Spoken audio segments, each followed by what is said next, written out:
back? Yeah, I'm here. Oh, I didn't know you were back. I was starting the recording on my computer. I was just sitting here like, oh, he'll say when he's back.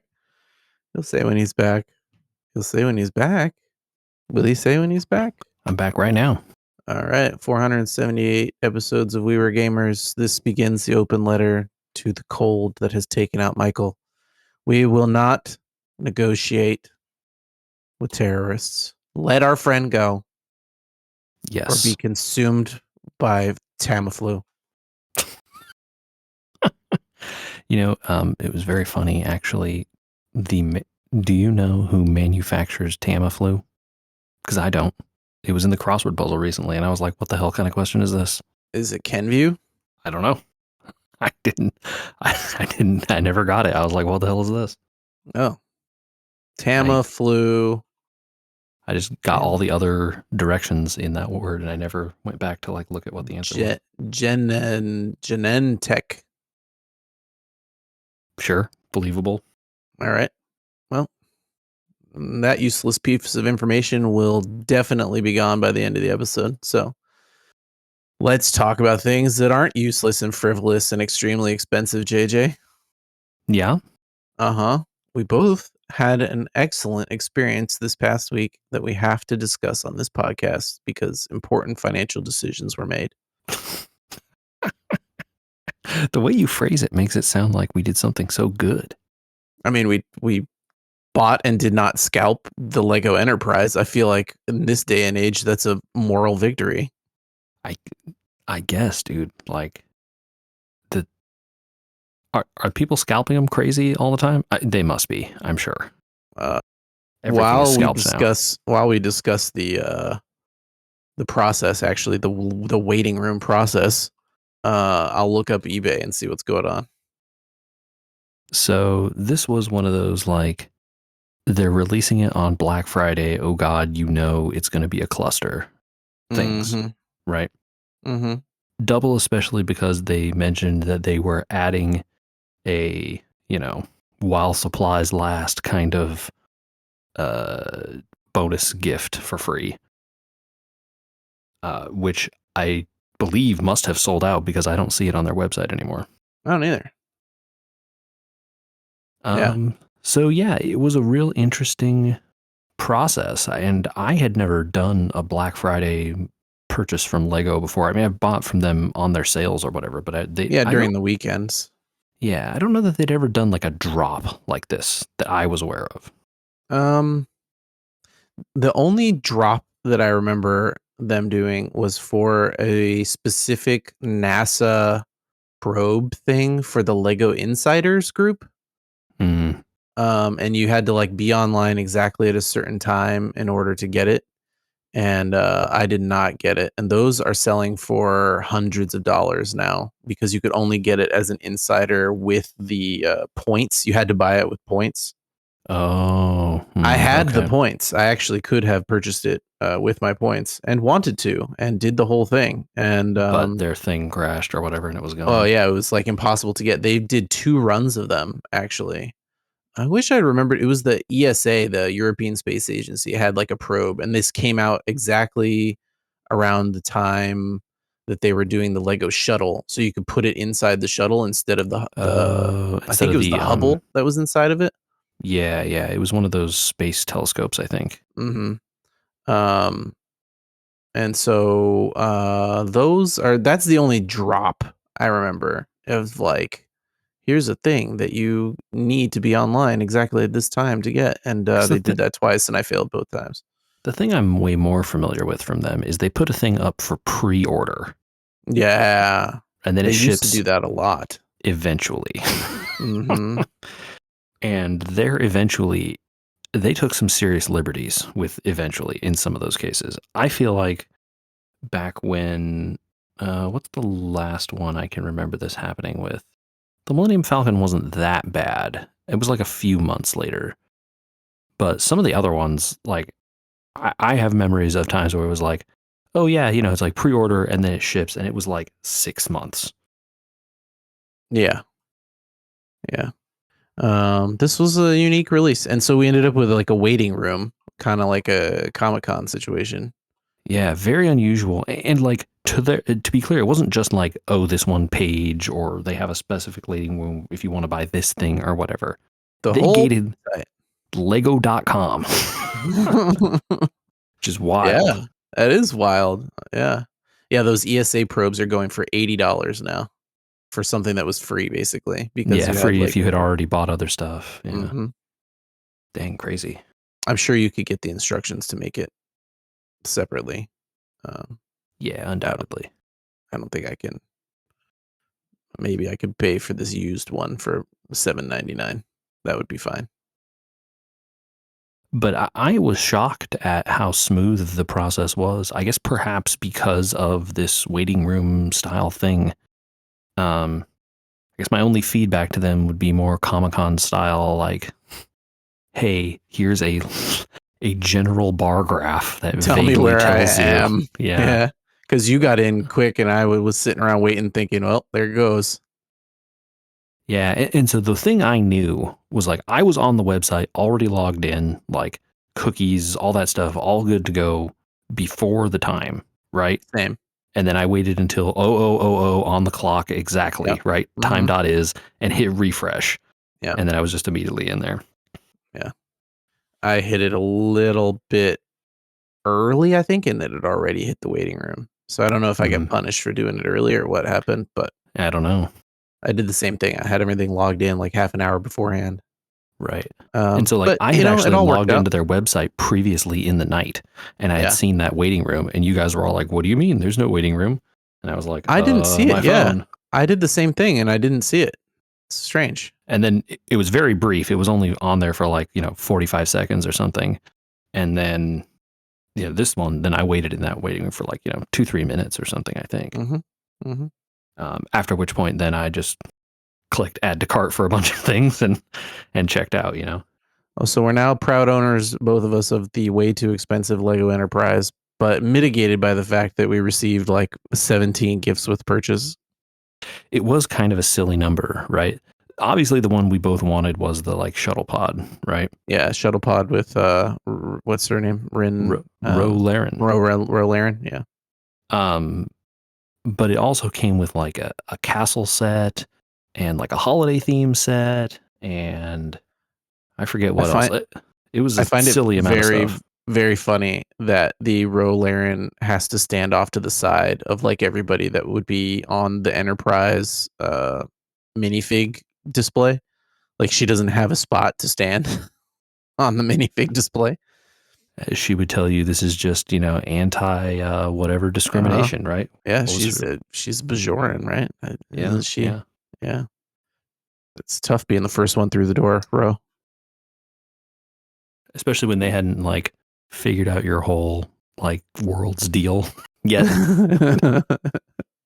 Yeah, right. When the writers didn't know what Bajor was to begin with. Yeah.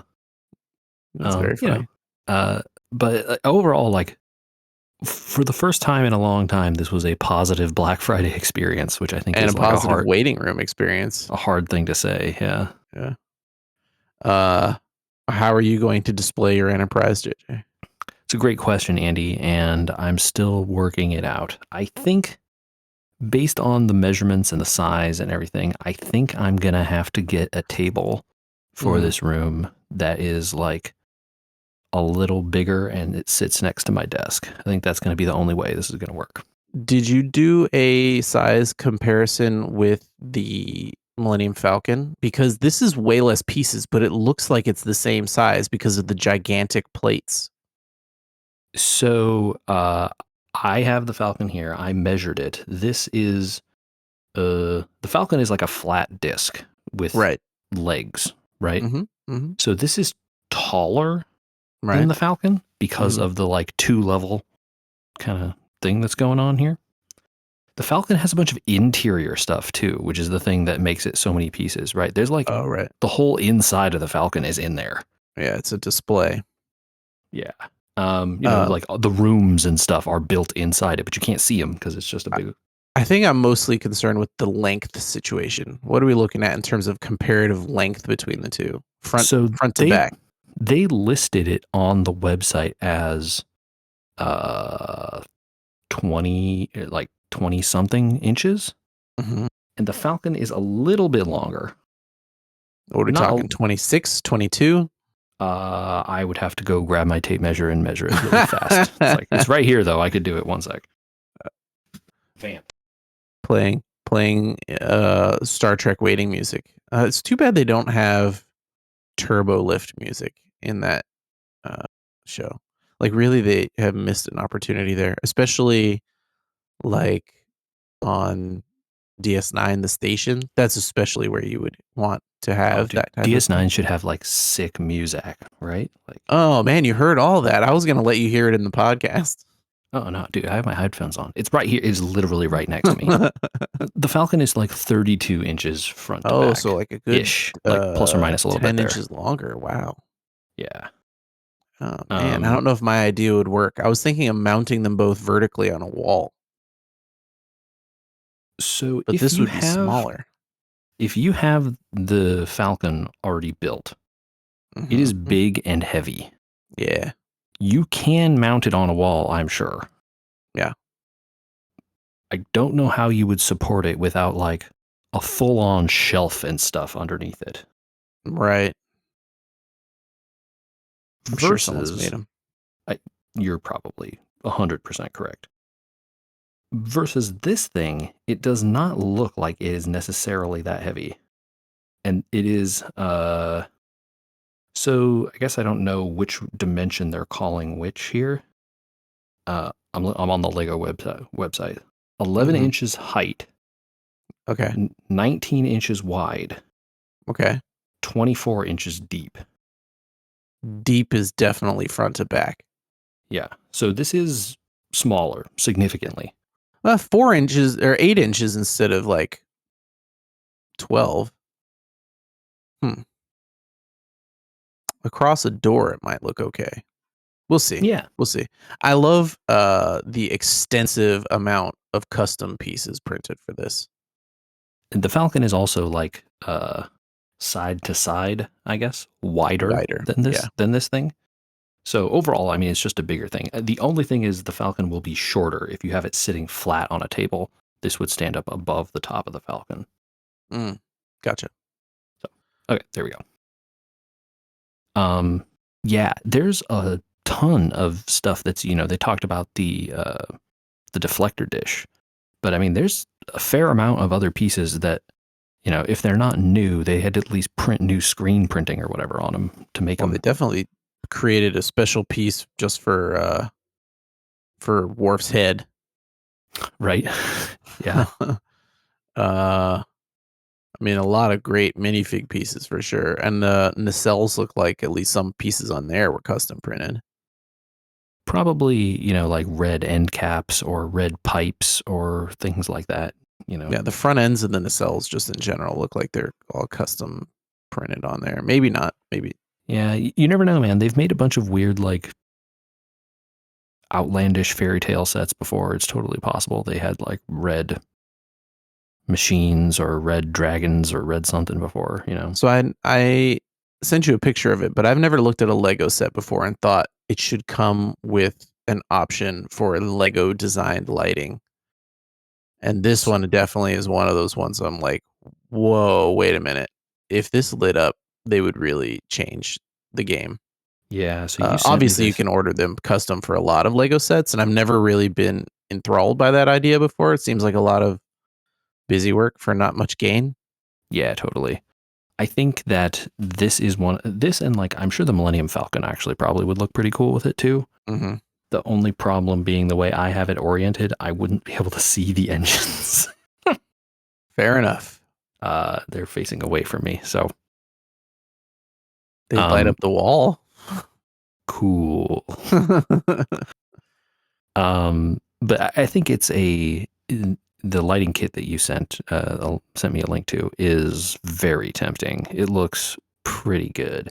I'm confused a little bit about how you wire it. It sounds like they're like, oh, you build it and then you just remove a few little pieces here and there and stick the wires in or something. But then I don't really understand then how you connect those wires to the receiver or where any of that goes. Yeah.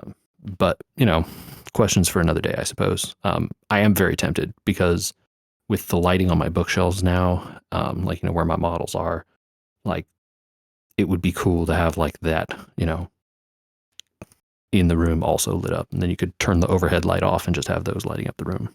It'd be pretty sweet. It would be pretty sweet.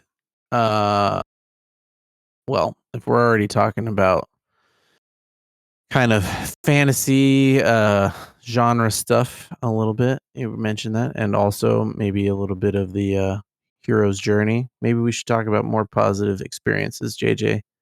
Mm-hmm. We Yeah. all, including Ken, played the demo for this.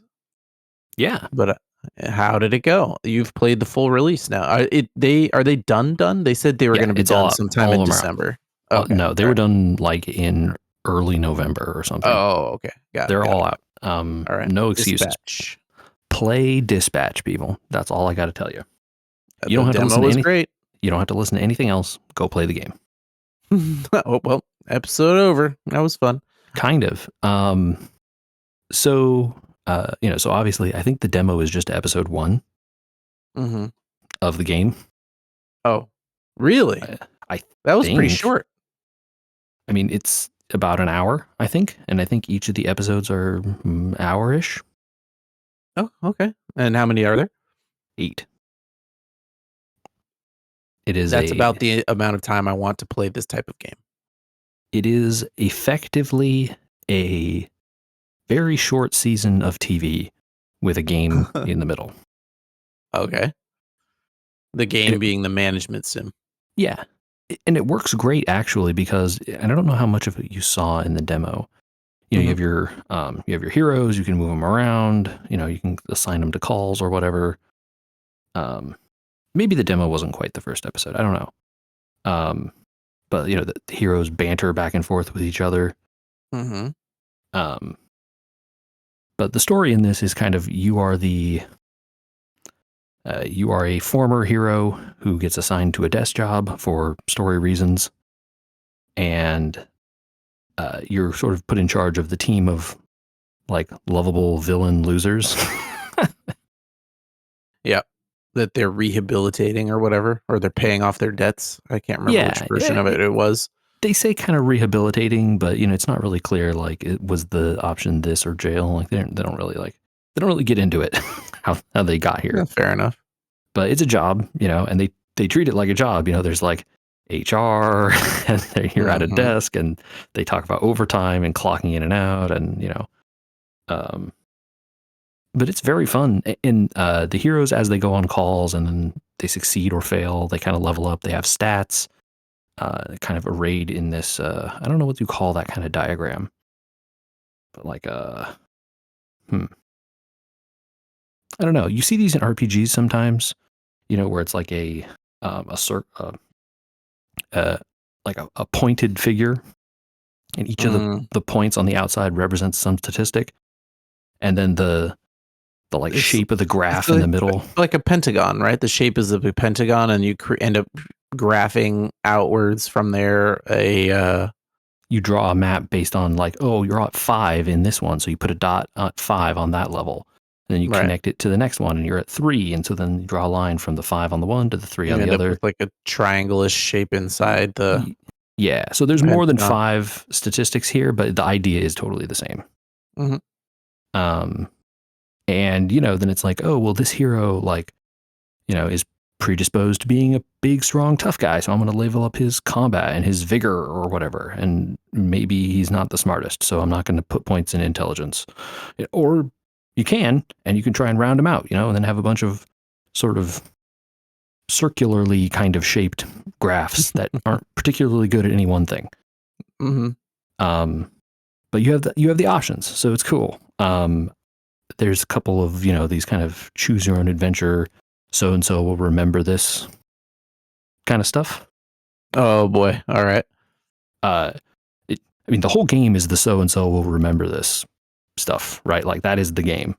You know, from the first minute you're picking, like, you know, do you pick A over B, and then do you tell this person they suck, or do you, you know, like make a joke about it, or do you report them to HR, or do you not, or, you know, all this kind of stuff. Right? I think one of the screenshots is like you guys set this program on fire, you're all phoenixes, or you're all burnt poo poo.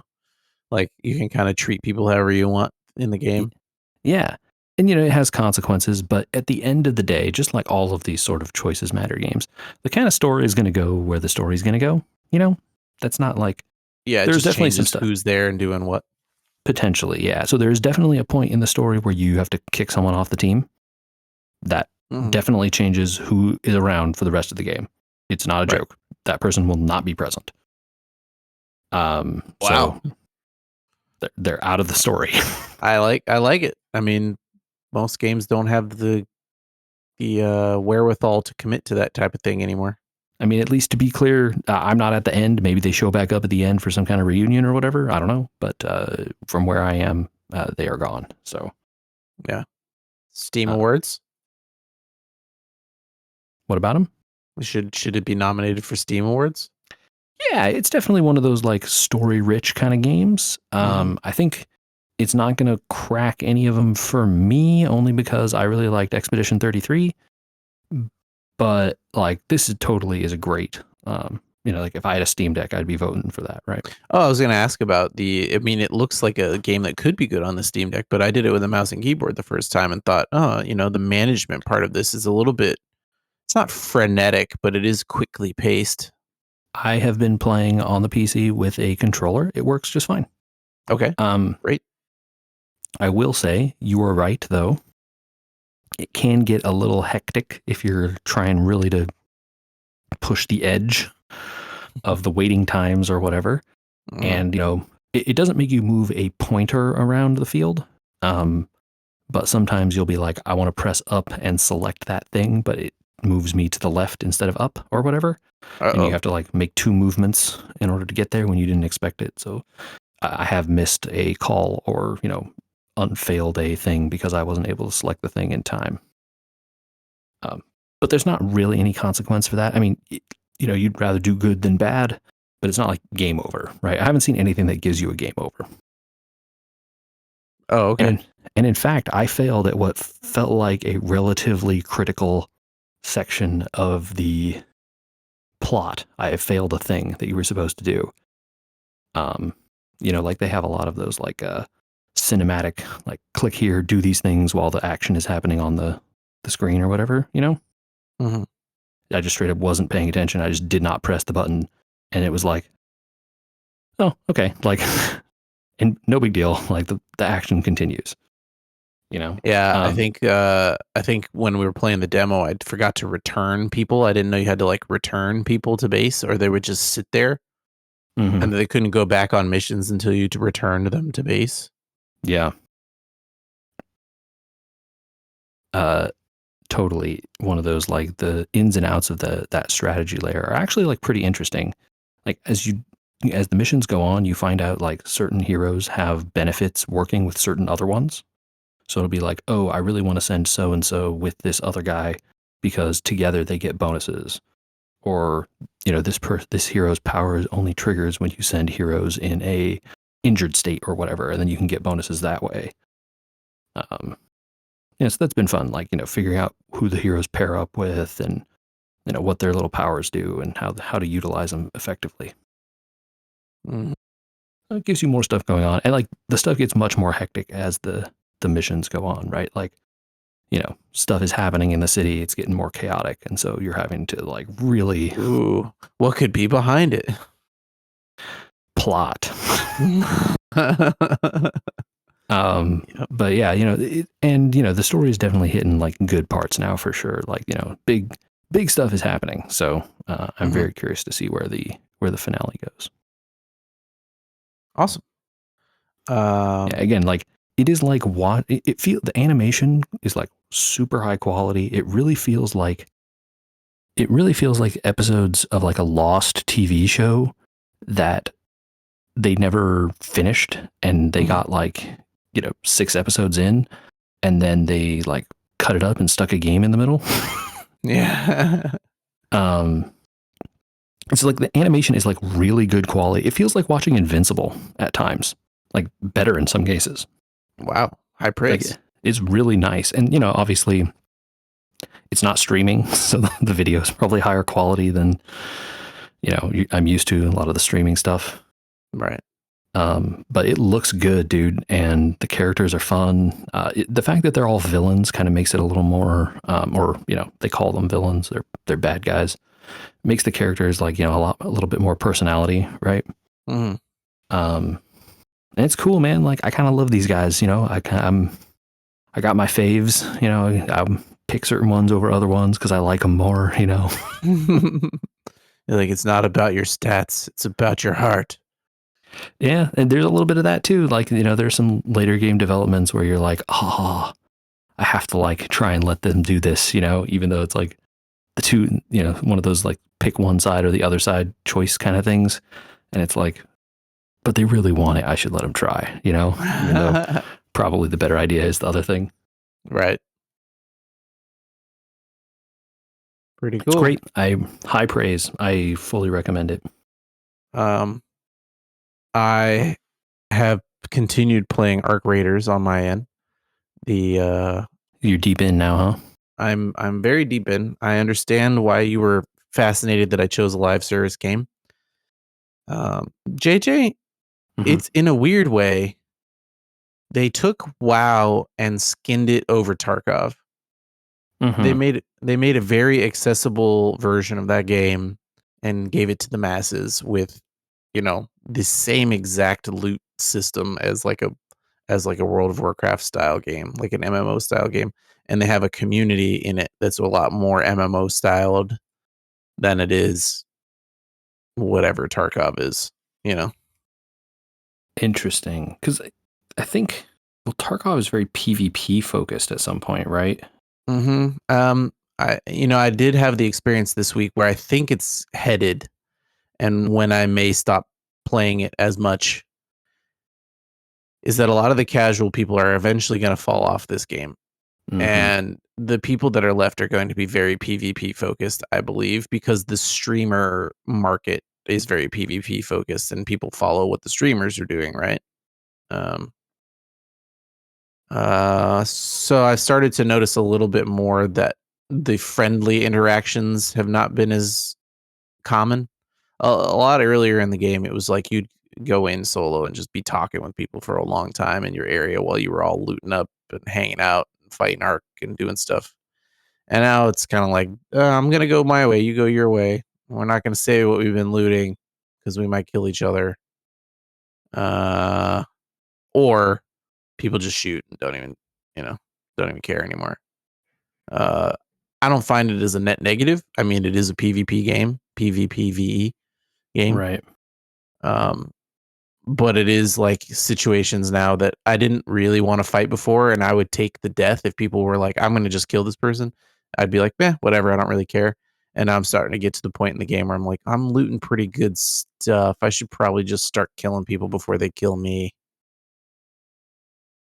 It's like you have finally stumbled onto the thing that probably a lot of the player base has is like, all right, I've gotten as much as I can out of the PvE interest in this game. And now sometimes the shooting people is more fun. Or the PvE portion has now gotten to the point that like I'm done like losing time in raids, right?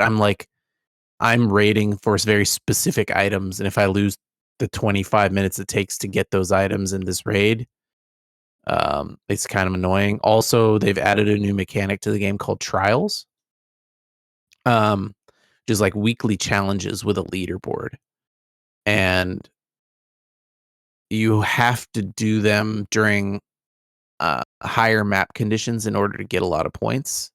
So like, during the electromagnetic storm, you go out and you do the arc probe search or whatever. And guess what else everyone's going to be doing? Right. Because Everyone's all they the want same their thing because they want the they want points. their trial points, right? And so it's a little more contentious then as well. And it's like, well, if I don't kill this guy, he's doing the same thing as me, you know. I don't know. Only one person can get all the points, right? In that map, yeah.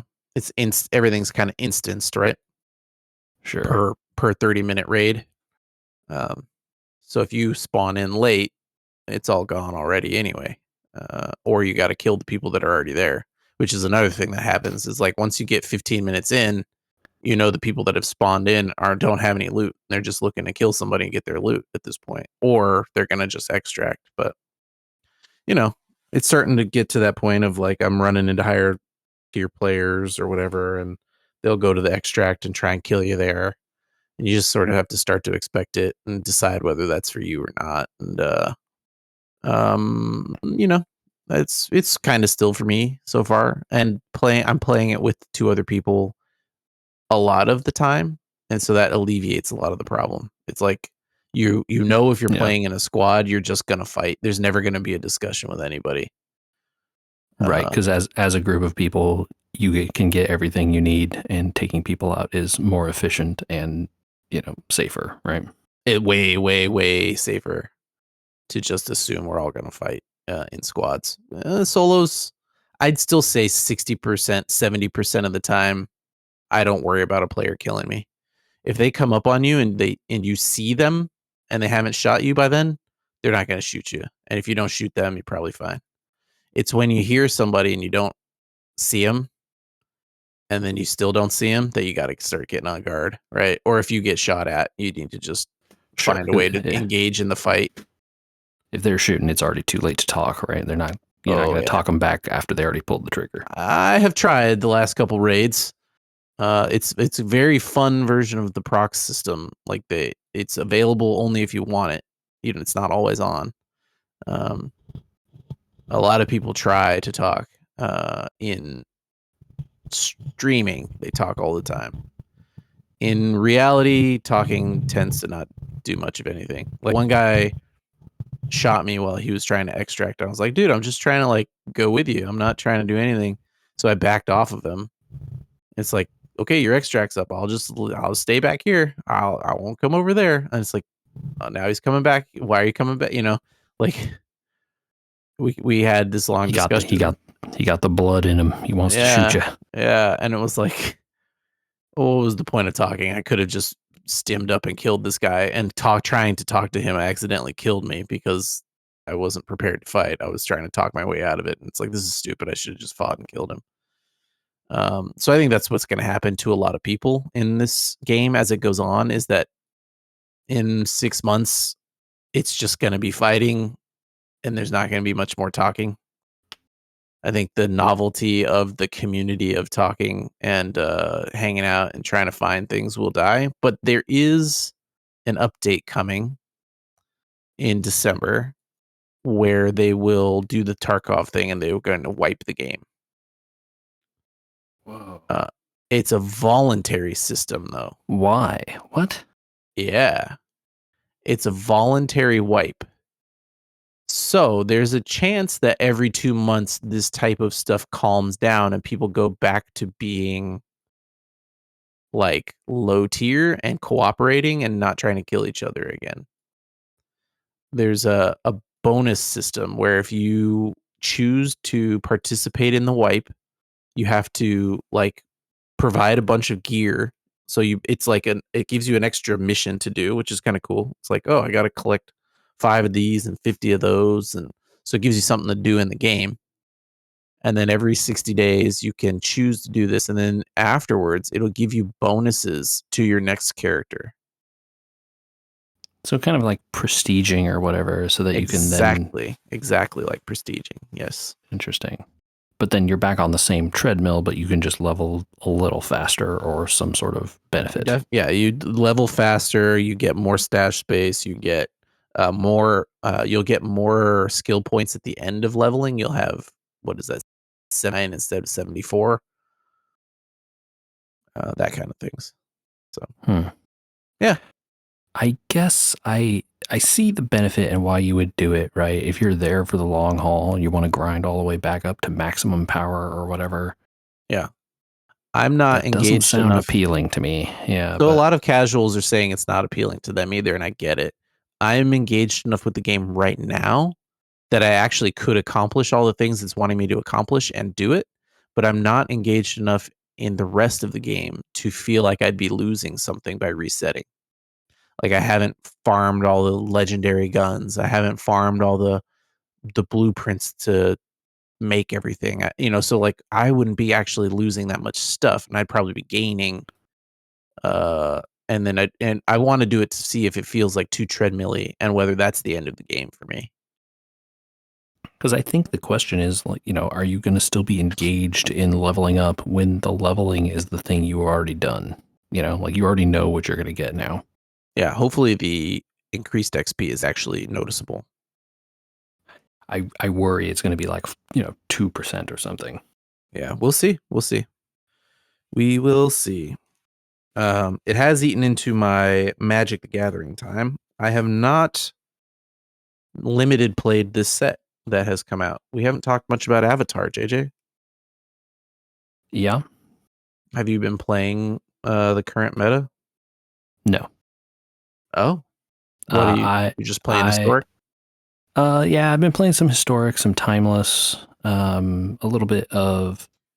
So I guess to be fair, the Avatar set dropped, and I immediately went to timeless and crafted a bunch of the like bonus sheet cards Okay. that got added. Mostly mythics, although I think one rare. They added like cards that aren't legal for standard because they're too broken, like Entomb and Force of Negation, and some of these other ones. Like Force of Yeah. Negation's or a free blue counterspell. Sorry, Force of Will, Force of Negation, Force of something. It's a blue card. It costs 3, but you can discard a blue card instead of paying the cost to counter a spell. Very obviously good. No kidding. They added Entomb, which is a single black mana to search your library for a creature and put it in the graveyard. Right. Which you're like, oh, why is that good? Well, there's another card that's a single black mana that reanimates any card from a graveyard. Oh, shocker. It's called Reanimate. Mm-hmm. Yeah, you can reanimate any creature for 2 mana effectively, which is pretty broken, as well as just, having the creature card go into your graveyard through any number of other things. Yeah, So this is I've been reanimate effects that don't cost 1 mana also exist. Yeah, and it turns out, demonic tutor is legal in that format, Rips. all kinds of things. So I've been having fun playing around with those. To be clear, I had most of these cards already from previous, time playing. And that format strip mine is legal. So like, half the games don't turn into games because you or your opponent strip mine each other, out of being able to play or whatever. It's a silly format, but it's fun. So I've been playing a bunch of that. I have like some Pioneer decks that I mostly use when I have to do quests of colors that I don't have other good decks for. Mm-hmm. So I haven't really been playing Standard, like, at all. So a funny story, I went back to Standard to try out, some of the cards. Try out, see what the meta was like. And the thing that I landed on is actually some of the Final Fantasy cards have gotten better because the meta has shifted and is in Yeah, flux. they banned VV and then a bunch of other stuff from that VV deck. And so the thing that's good now is different, right? Right. And it's kind of wide open what's good, I feel like. So I landed on a Adelbert Steiner weapon deck. Lots and lots of job select weapons Okay, sure. and removal, and it's working really well. I think the key there is removal. I don't know that the rest of it matters. Hard light containment is very good if you're running job select. Sure, yeah, only hits them, right? Yeah, and you take the creatures out of the way so you can smack them with the thing that now has hard light containment ward 1 on it. Yeah, it's like worse Sheltered by Ghosts, but it costs 1, so I guess you don't cry about it, right? Right. Which, by the way, you can still run Sheltered by Ghosts. I might. It also gives you ward, so yeah, you should. Yeah. By the way, wards stack, so if you have 2 ward 1s, it's not ward 2, it's ward 1 and then ward 1 again. Yep. Very funny. That doesn't matter, but until it does sometimes. Yeah, so it's cool. Like I said, I have not been playing a ton of Standard, so I don't know what's good, and I didn't really touch the limited format either. Yeah. I don't know. I feel like the set didn't miss me. I like the set, but I don't feel as like, maybe it's just because Arc Raiders is so prevalent, but it does feel a lot like, I'll play barely enough each week to work my way into um the battle pass or whatever you want to call it. Yeah, And and that's like about it. I'm kind of with you. I'm doing my quests. I'm getting up, done what I want, but I'm not really going too deep into it. Yeah. It sounds like earthbending is pretty sweet. It seems fun. When the lands are creatures, you can remove them. hmm But then earthbending by itself returns the land to the battlefield after that. Yeah. So It if you just if means they've wasted a lot of mana usually because the earthbending creatures and other things like that aren't super strong. the ones that do the earthbending themselves typically are not. Although there is Right. a 2 mana Badger Mole Cub, which is like very very busted. Yes. Badger Mole Cub seems very good. But the brawl, like the midweek magic today, was like build an avatar brawl deck basically. Mm-hmm. I picked whatever the one is that was it Toph that Tough. earthbends Toph Mm-hmm. that earthbends at the end of your turn, but you can Yes. make all your artifacts into lands also, even though the Mm-hmm. lands can't tap for mana. Right. So I'm earthbending like terrible 0 mana artifacts into tutus, Yay. and then Not they broken at die. all. Then they die and come back. So it's like, artifacts that when they die, you gain life or whatever. I just have like infinite blockers. It was very silly. I don't know if it was good, but it was very Yeah, silly. you win by attrition maybe, but not through any other means. Eventually, my opponent gets a flyer, and then I'm a host, right? But like, it was fun. And Yeah. then I have other guys that deal with artifacts and do stuff and get big or whatever. But Right. very fun.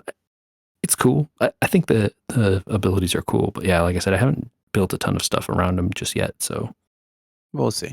We'll see what has staying power in a little bit, and then we'll yeah, maybe jump into it. the other Huh. thing I've been doing a little bit of is I for some reason got a bug in me that I needed to install Total Warhammer. Well, that's a entirely different genre of tabletop game. Yeah. So I realized at some point, I think this was like before Black Friday, Steam had a big sale, and I was like, oh, all these Total War Warhammer games are on sale, like all 3 of them. Mm-hmm. I think you get all of them for like $45. And I was like, oh, that seems good, but like, I don't know that I'm going to play these enough to make this worth any money. Let's not. Um, and then I bought Dispatch instead, and that turned out to be a good call. Yeah. And then I realized, oh, wait a minute, I have copies of some of these Total Warhammer games on Epic. I think GOG you might have also. Very possible. I need to go look.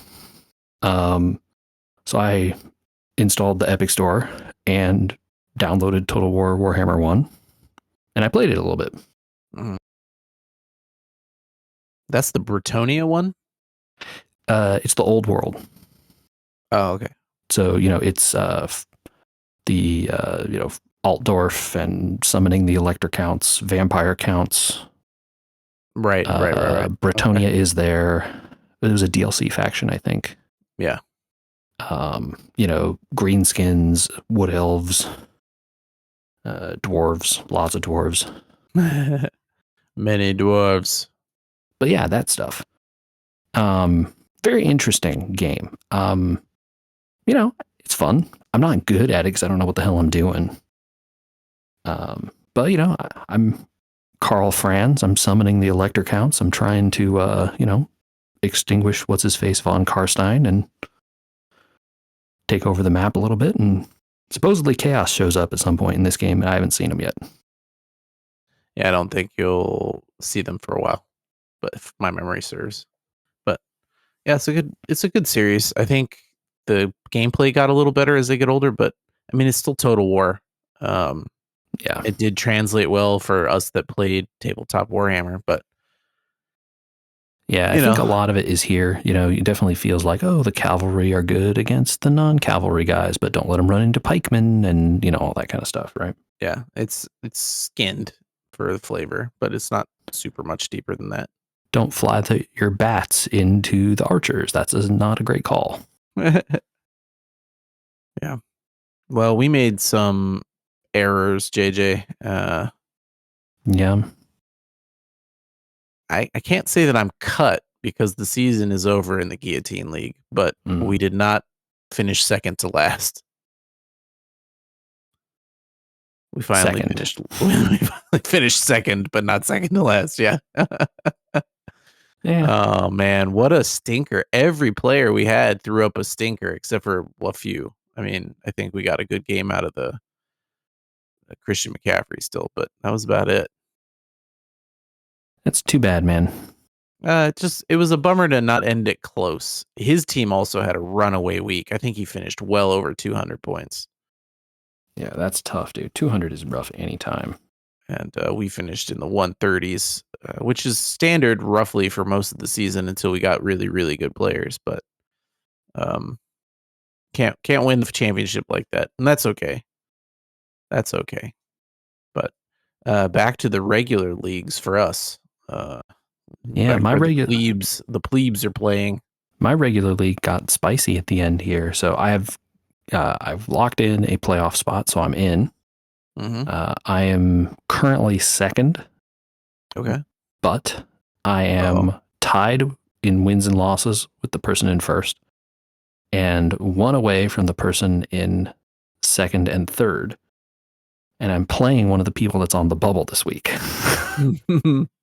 And I think a lot of people, because currently, if it stays the way it is, it's a 12-team league. So the first top two get a bye. Okay. Currently, if it stays the way it is, if I win, I guarantee myself the bye, right? If I lose, the guy below me gets the bye. And I will probably be in either fourth or fifth just because my points for are pretty low overall. Yeah. That's not a great place to be. Bad. I believe I'm trying to find if it's the top. Where's the schedule at for our league?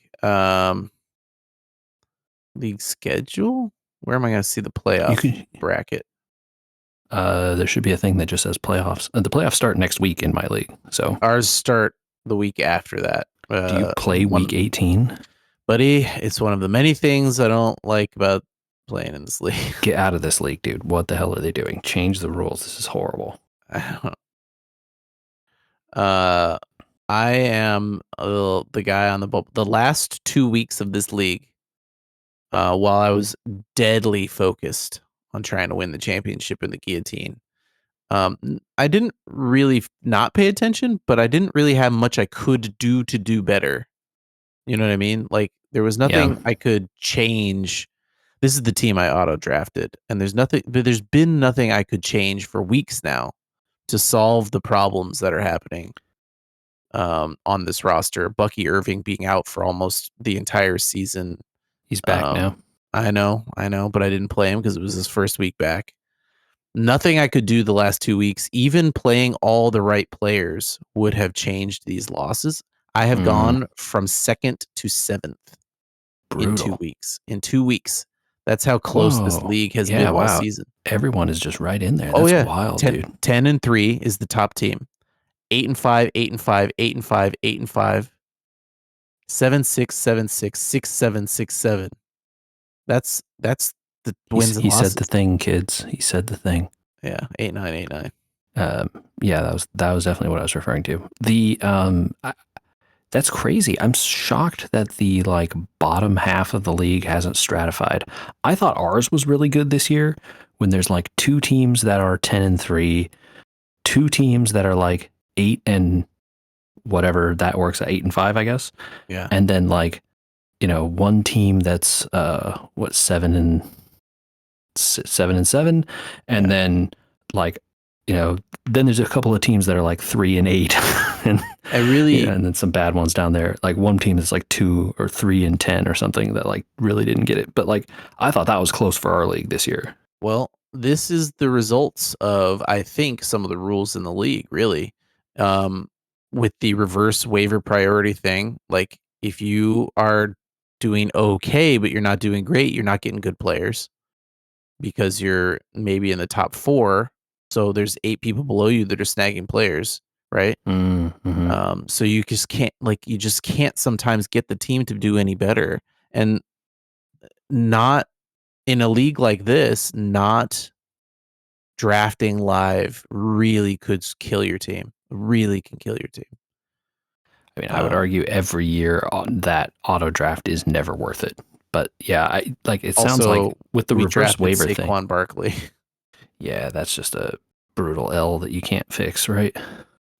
He hasn't been doing great the last couple. I mean, he's been doing okay, but he should be a 20 point, 25 point a week player, and he's a 10 point a week player. That's not draft. That's not top of your draft material. Yeah, no, that's no good, right? Yeah, this week I think I got lucky. Like, it's kind of what it worked out. I won this past week because I had the Seattle defense who put up 30 points, Mm-hmm. and I made every wrong call. Like, every player that I started was the wrong one. The reason I won is because my opponent, all his players just did worse. Like, he played Josh Allen, who barely cleared 15 points. He played a guy who got a goose egg. He played another guy who fumbled and was taken out of the game. Like, it was just brutal L's for my opponent, and I benefited. Like, Right. my score was like middle of the league, but I won. Right. Right. Sometimes it goes like that. I don't So know. I have to hope it keeps going like that if I want to win this league, though. I'm going to need luck for sure. Yeah, we have to have a monster game and win in order to make the playoffs because it's only the top 4 teams. That's the other craziness. Oh, wow. Is it a 12-team league or 10? 12. Wow, a 12-team league that only the top 4 get in. That is brutal. Yeah. Oh, that's why you start later. Okay, because I was like, you could just, if you expanded it to 6, you'd have another week. But you're still playing in week 17. Yeah, 17 is better than 18, though. Yeah. In real football, the teams care sometimes about those games. In fantasy, it's pretty decided by that point. But we'll see where it goes, man. I am very curious what the season is going to look like for the end of my league. It is, it is very close. I have Jaden Daniels, who has been out, and they're talking about playing him again this season. Why? What? Their Why? team is horrible. Like, they're out. They just lost their quarterbacks coach. Yeah, I don't know what the hell they're doing. Jackson Dart is back from concussion, but it looked like they put him inside an eggshell and were like, run the ball, run the ball, run the ball, run the ball, run the ball. He got smacked on the sideline real bad. I don't know if you saw that. Yeah. I did. It looked, I don't know. It looked worse than I think it probably was. I think it looked like he wasn't paying attention. He got blindsided. Yeah, I think that's what the fight was about, right? So we'll see where it goes. It feels so weird carrying 3 quarterbacks, but like, I can't drop Jaden Daniels if he turns out to be good, right? Well, people in our league are doing that's killed me 4 or 5 games this season now. It has been killing me. This league, people are hoarding quarterbacks. The guy in first has 2 quarterbacks. The guy in second has 2 quarterbacks. The guy in third has 3 quarterbacks. The guy in fourth has 3 quarterbacks and an empty roster spot. That's unforgivable. I don't begrudge anyone who carries 2 quarterbacks, especially in a 12-team league. Dude, right? I should have drafted 2, right? Like, that's what you're learning. In this league specifically, I've always streamed quarterbacks and done fine with it. This year, you have relied on the largesse of the commons, and now you are learning about the tragedy of the commons, Andy. Well, this year everyone stacked quarterbacks, and there are no good waiver quarterbacks this year. Last couple of years, you could get by with a 15-point waiver quarterback. I think the only good quarterback that has come off like This no guy one would has have owned. 4 quarterbacks on his roster and 2 empty roster spots. I don't have answers for you, man. Drake May, Jaden Daniels, Jared Goff, and Aaron Rodgers are all on this guy's roster, and he's sitting at the bottom of the league. Jaden Daniels and Jared Goff are probably droppable. That's fine. I could play Jared Goff. I wouldn't. could have played Jared Goff all season if he had been on the wire. Dude, instead you of should go Joe look at his points. Flacco. They aren't good. It would have been better Flacco than wasn't Joe good. Flacco. Yeah, that's true. That's true. I think the only good quarterbacks that came off the waivers at this point, like the only one who's turned out to be pretty good, is Jacoby Brissett. Yeah. Brissett? Whatever. I think also you've got a little bit of who's the other guy that no one thought was any good? And I guess Dart, but people probably drafted him in your league, it sounds like. Yeah, it really feels like this year is going to be a pretty wild one. Like I said, I don't like teams that seem like they're bad are good, and I have no idea what's going on. So no one knowing what's going on sounds like what it's going to be the order of the day. Folks, if you want to know what's going on, you can send us an email to podcast@weweregamers.com. That's our email address, podcast@weweregamers.com. We want to hear from you, so please send us a message and tell us about your football team failures, or if you managed to score the Lego Enterprise or anything else. And, we read the good ones and we take them to heart. So send us a message and let us know how it's going. You can check us out on the internet at We Were Gamers. Check us out there. We are on YouTube, youtube.com/@WeWereGamers. And, if you feel you've enjoyed this podcast, leave us a review on your social media and podcasting platform of choice. We appreciate it. Thanks.